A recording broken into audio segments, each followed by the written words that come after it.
এটা বিশু মাতাল না আমাদের? এখানে শুয়ে কি করছে মালটা? এ আবার সাত সকালে মালটাল খেয়ে মরে টরে গেল না তো? বলি বিশু, ও বিশু, রাস্তায় ঘুমোচ্ছিস কেন রে? উঠে পড়, নইলে গাড়ি টাড়ি এসে মেরে দিয়ে চলে যাবে। এই সাত সকালে আমার ঘুমটা কেন ভাঙছেন আপনি বলুন তো? কাকু, হারামজাদা চেয়ে দেখ, আমি তোর কাকু নই, তোর ছেলেবেলার বন্ধু আশু বলছিলাম, আশু। আরে বন্ধু তুই, আমি এখানে এলাম কি করে রে? তা বল দোস্ত, তুই এই সাত সকালে কোথায় চললি? আমি একটু ওই মাঠের দিকে পেট খালি করতে যাচ্ছিলাম, বুঝতে পারলি? হ্যাঁ রে দোস্ত, বুঝতে পারলাম। বল কি খবর তোর? এই তো বেশ আছি বন্ধু। সংসারের জোয়াল ঘাড়ে চেপে গিয়েছে। এখন কি আর তোদের মতো যেখানে সেখানে শুয়ে থাকতে পারি রে? তোদের ব্যাচেলার লাইফের মজাটাই আলাদা। তা বন্ধু বল, তোর বিয়ে থার কি খবর হলো? আর বন্ধু বলিস না রে, কোনো ইনকামে ধান্দা করতে পারছি না। এইদিকে গার্লফ্রেন্ডের বিয়ে সম্বন্ধ আসতে শুরু করেছে। একটা ইনকামের রাস্তা পেলেই সমার সঙ্গে বিয়েতে আর কোনো বাধা থাকে না, কিন্তু সেটাই আর হয়ে উঠছে না রে বন্ধু। শোন বিশু, আমার নিম্নচাপটা খুব বেড়ে যাচ্ছে তো, আমি যাই একটু পেটটা খালি করে আসি। হ্যাঁ দোস্ত যা, দুঃসময়ে কেউ পাশে থাকে না রে, দুঃসময়ে কেউ থাকে না কাছে। শোন আমি আসি, তারপর তোর সব দুঃখের কথা শুনবো, ঠিক আছে? হ্যাঁ রে বিশু, বলছিলাম আজকাল ক্লাবে আসা তুই এক প্রকার বন্ধই করে দিলি যে। বন্ধ না করে ও আর কি করবে বল দেখি? আমাদেরকে দিয়ে ওর আর একদমই পোষাচ্ছে না। সোমার সঙ্গে ভালোবাসার হওয়ার পর থেকেই ও আমাদেরকে একদম ভুলে গিয়েছে। না রে দোস্ত, আমি তোদের ভুলিনি রে। কদিন থেকে আমি খুব টেনশনে আছি রে। যাস সালা, একদম বাট বকিস না।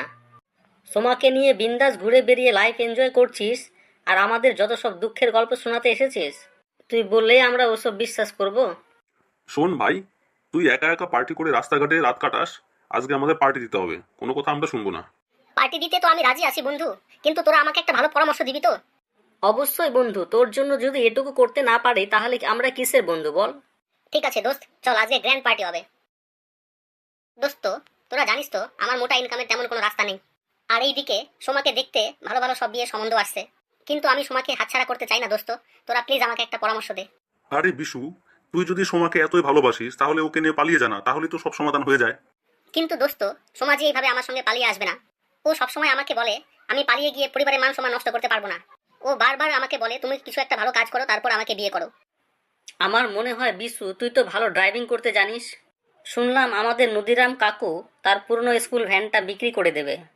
তাহলে তুই ওই স্কুল ভ্যানটা কিনে বাচ্চাদের প্রতিদিন নিয়ে যাওয়া আসার কাজটা করতে পারিস। বন্ধু, তোর আইডিয়াটা খারাপ নয়, কিন্তু স্কুল ভ্যান কেনার মতো অতগুলো টাকা আমি কোথায় পাবো বল দেখি? আমার কাছে মেরে কেটে 50,000 টাকা হবে, কিন্তু এই টাকা দিয়ে কি আর স্কুল ভ্যান কেনা যাবে? হ্যাঁ রে বিশু, আমি থাকতে তুই এত চিন্তা করিস কেন? কিছু টাকা না হয় তুই বন্ধন ব্যাংক থেকে লোন তুলে নে, আর যদি কিছু টাকা কম পড়ে সে না হয় মানু মাস্টারের কাছ থেকে ধার নিয়ে নিবি। শুনলাম মানুদা নতুন মাস্টারি চাকরি পেয়েছে, অনেক টাকা বেতন পায়, আর টাকা চাইলে মানা করবে না।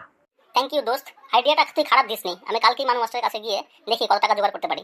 হ্যাঁ দোস্ত, কাল রোববার আছে, গিয়ে দেখ, পারলে পুরো টাকাটাই ওখান থেকে তুলে নেওয়ার চেষ্টা করিস। হ্যাঁ বন্ধু, নে এবার এগুলো শেষ কর। মানুদা, ও মানুদা, বাড়িতে আছো নাকি? মানুদা, আমি বিশু বলছিলাম, বিশু। আরে বিশু যে, কি খবর বল দেখি, অনেকদিন পরে এলি যে বাড়িতে। না মানে বলছিলাম কিছু টাকা ধার দাও না, খুব বিপদে আছি মানুদা। বিপদ মানে কি হয়েছে, খুলে বল না ভাই, বল দেখি কি হয়েছে। বড় বিপদে আছি মানুদা, সাহায্য করো। কথা দিলাম 7 দিনের মধ্যে তোমার টাকা ফিরিয়ে দেবো। তোমার পায়ে ধরে বলছি মানুদা, প্লিজ শুধুমাত্র 1 লক্ষ টাকা দিয়ে সাহায্য করো। কথা দিলাম 7 দিনের মধ্যে তোমার টাকা ফিরিয়ে দেবো। সে তো বুঝলাম বিশু, কিন্তু আমার কাছে যে ক্যাশ টাকা নেই। এই যে নাও মানুদা, প্লিজ এই অ্যাকাউন্টে ট্রান্সফার করে দাও, খুব দরকার। ঠিক আছে তুই যা, আমি তোকে ট্রান্সফার করে দেবো না। আর হ্যাঁ, মনে রাখিস 7 দিনের মধ্যে কিন্তু ফেরত চাই। অশেষ ধন্যবাদ মানুদা, তোমার এই ঋণ আমি কোনোদিন শোধ করতে পারবো না। ঠিক আছে আমি চলি, 7 দিনের মধ্যে আমি ফিরে আসবো, ঠিক আছে? ঠিক আছে ভাই, সাবধানে যাস। হ্যাঁ গো, তুমি তোমার ওই মাতাল বন্ধুকে এতগুলো টাকা দিলে কেন? আমি চাইলে তো তোমার পকেট থেকে একটা টাকাও বের হয় না। শোনো বউ, একটু বোঝার চেষ্টা করো। বিশু খুব বিপদে পড়ে আমার কাছে টাকা চাইতে এসেছিল। তাছাড়া আমি তো এই টাকার বিনিময়ে ওর কাছে চড়া সুদ আদায় করব।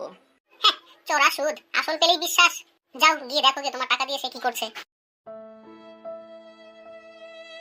কি গো, তোমার বন্ধুর কি খবর? টাকা পয়সা কি দিয়েছে? 10 দিন তো পার হয়ে গেল। আর বলো না গো, আমি বিশুকে কয়েকদিন থেকে ফোন করে যাচ্ছি, কিন্তু সে ফোনটাই তুলছে না। মনে হচ্ছে ও হয়তো কাজে ব্যস্ত আছে। ব্যস্ত নয়, দেখো গিয়ে তোমার টাকা সব মাল খেয়ে ফুরিয়ে দিয়েছে। তুমি চিন্তা করো না, আমি আরেকবার ফোন করে দেখছি। হ্যালো বিশু, কি খবর? 8 দিন পার হয়ে গেল, এখনো তোর কোনো যোগাযোগ নেই। চিন্তা করো না মানুদা, আমি তোমার টাকা দিয়ে একটা গাড়ি কিনেছি। এই গাড়িতে স্কুলের বাচ্চাদের নেওয়া আনা করে আমি তোমার টাকা শোধ করে দেবো। শোন ভাই, দেরি করিস না, আমার খুব আর্জেন্ট টাকা দরকার। ঠিক আছে দাদা, ঠিক আছে, একটু ধৈর্য ধরো, আমি সব দিয়ে দেবো সুদে আসলে। রাখলাম, আমি একটু গাড়ি চালাচ্ছি তো, পরে কথা বলবো। এই এত টাকা মাইনে পায় তবু শুধু টাকা টাকা করে, টাকা ছাড়া আর কোনো চিন্তা মাথায় নেই। কিরে বিশু, বাড়িতে আছিস? বিশু, ওই বিশু। কে বলছেন? কে? কাকে চাই? আরে বৌদি যে, আমি বিশুর ছেলেবেলার বন্ধু। আমার নাম মানু। মানু। বিশু কোথায় গিয়েছে? ও তো বাড়িতে নেই। কেন, কি দরকার আমাকে বলুন। না মানে মাসখানেক আগে বিশু আমার কাছ থেকে 1 লক্ষ টাকা ধার নিয়েছিল, কিন্তু 7 দিন পরে টাকা শোধ করে দেওয়ার কথা বলে আজও টাকা দিচ্ছে না। তাই এলাম আর কি বিশুর খোঁজে। ঠিক আছে দাদা বাবু, ও এলে আমি আপনার কথা বলবো, আপনি চিন্তা করবেন না যেন। তাহলে ভাবি আমি আসি, বিশু এলে বলে দিও কিন্তু আমি এসেছিলাম। বলছিলাম দাদা বাবু একটু বসেন, চা খেয়ে যান। না ভাবি, চা খাওয়ার সময় নেই, আমি চলি। तुम पियो तो गंगा जल है ये, मैं पीऊं तो है ये शराब, पानी जैसा है हमारे खून। কি গো, মনে এত রং ধরেছে, এত ফুর্তি কেন তোমার? আজও তুমি মাল খেয়ে বাড়িতে এসেছো? বউ, মনকে খুশি রাখার চেষ্টা করো বউ। মন খুশি না হলে পৃথিবীর কোথাও তুমি সুখ পাবে না বউ, কোথাও শান্তি পাবে না। হ্যাঁ গো, তুমি এত মানুষের কাছ থেকে টাকা ধার নিয়ে রেখেছো, আর প্রত্যেকদিন লোকজন এসে টাকার জন্য আমার মাথা খাচ্ছে। বিয়ের আগে তো বলেছিলে তোমার নাকি লটারি লেগেছে, কোথায় সেই টাকা? সেগুলো দিয়ে মানুষের ধার শোধ করো না কেন? লোকজন আসছে তো তোমার কি? তুমি বলে দিতে পারো না যে টাকা নিয়েছে তাকে গিয়ে ধরোগে? এসবের আমি কিছু জানি না। না আমি পারি না, তুমি কেন মানুষের কাছে মিথ্যা কথা বলে টাকা ধার নেবে? বেশি সতীপনা দেখিও না বউ, তোমার জন্যই তো আমি টাকা ধার করে গাড়ি কিনতে বাধ্য হয়েছি, না হলে তো তুমি আর আমাকে বিয়ে করতে না। শোনো, তুমি আমার একটা কথা শোনো, তুমি গাড়ি বেচে দিয়ে লোকজনের পাওনা মিটিয়ে দাও। সে তো সম্ভব হলে দিতাম। সম্ভব হলে দিতাম মানে? সম্ভব নয় কেন? মানে খুবই সহজ, গাড়িটা তো আর নেই, থাকলে অবশ্যই বিক্রি করে সব মিটিয়ে দিতাম। গাড়ি নেই? তাহলে কি করলে গাড়িটা? ও তুমি বুঝবে না, গাড়ি বিক্রি করে সেই টাকা আমি সরকারি চাকরির জন্য ঘুষ দিয়েছি। সরকারি চাকরির জন্য এতগুলো টাকা ঘুষ দেওয়ার আগে তুমি আমার মতামত পর্যন্ত নিলে না? তোমার মতামত নেওয়ার কি আছে? তুমি এসবের কিছু বোঝো? আদার ব্যাপারে জাহাজের খবরে কোনো কাজ নেই, তোমার কাজ তুমি করো গিয়ে। আমি কিছু বুঝতেও চাই না, চললাম আমি বাপের বাড়ি। তোমার পাপের ভাগিদার আমি হতে পারবো না। তোমার ভাতও খাবো না, তোমার পাপের প্রায়শ্চিত্ত আমি করতে পারবো না।